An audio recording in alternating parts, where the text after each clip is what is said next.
video, so I just want to make this very clear to everyone on the whole working topic. I have a quote basically where I say that slaves work, kings don't.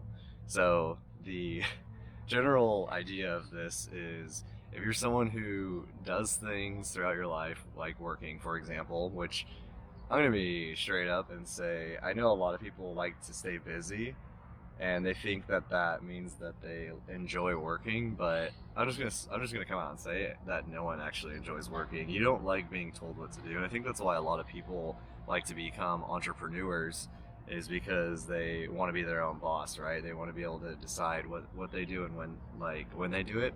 The issue with that is though is you're always still going to be controlled by money to some extent because you have to work, right?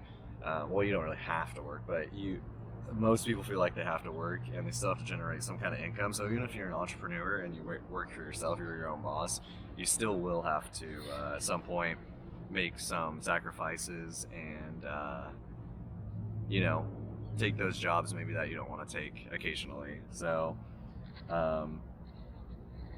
in this video we're going to be talking about how basically all of us are slaves essentially. Even the kings technically are kind of slaves, but there's always going to be a select few who are at the top that don't have to.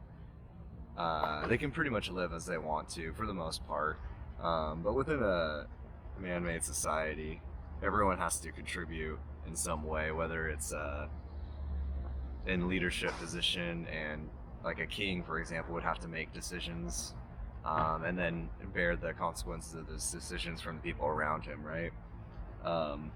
But I do kind of want to get more into basically like the government also forces you to contribute to things that you don't want to through taxes. So we are slaves in this system, though I know a lot of people like to think that we're not, especially in America. We are technically the last, in quote, free country in the world, which is pretty scary to think about. How most places are either socialist or communist and have even less freedom than us. But I'm not sitting here complaining because I don't necessarily think that my life is bad if I look from a objective point of view. I'd say living in America is pretty good overall, but that doesn't mean that there's not a lot of consequences that come with that. But yeah, so the government will never have what's in the best intention for its people in general, but it'll also never really support you and like your group of people, like for example your family or your people that might be some people of a particular religion or of a particular race, things like that. And I'm not trying to promote people staying within their own group or whatever, because you can do whatever you want. I mean, is multiculturalism necessarily the correct path? Probably not, because that's just how humans are hardwired. We're just, like, for example, in Japan, they're very monogenetic? I don't know how I forget what the word is, but they're very homogenized. Yeah, they're like it's a homogenized society. They're very one group type of people, and I think that their society works pretty well for the most part. That's probably how most places would be, but with globalization, it's different with that. So, but essentially, the point of this video is that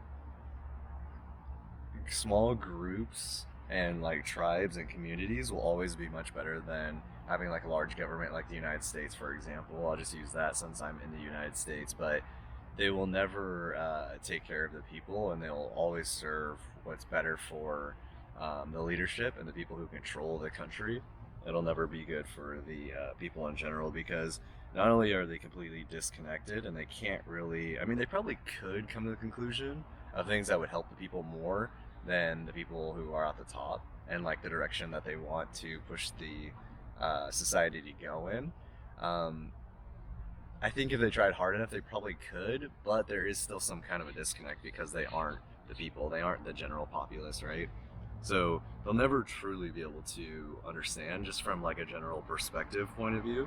They just won't be able to have that kind of connection with the people like other general people and working class people would have. Um, Another thing too with the taxes and our national debt. I know that this is kind of like a specific topic, a little bit off topic, but our national debt has just been rising and rising, and this is clearly not good because I think it's something like per household, it's something like 100,000 or like $200,000 of debt per household. Whether that household has debt or not is what the United States government is putting on its people. Obviously, that's pretty terrible. Uh, because you're essentially owning per household when the people might not necessarily even have their own debt as well. Well, then I guess you could technically have their debt on top of it, all the personal household income debt that people have as well too on top of that national debt. So yeah, it's pretty much just putting people in a general state that's terrible. Even though money doesn't actually exist, it is just an idea which is backed by the U.S. Military essentially, um, and like the force that they put on it. But I guess it's like another topic where we could talk about how the dollar is actually evil, so is the United States.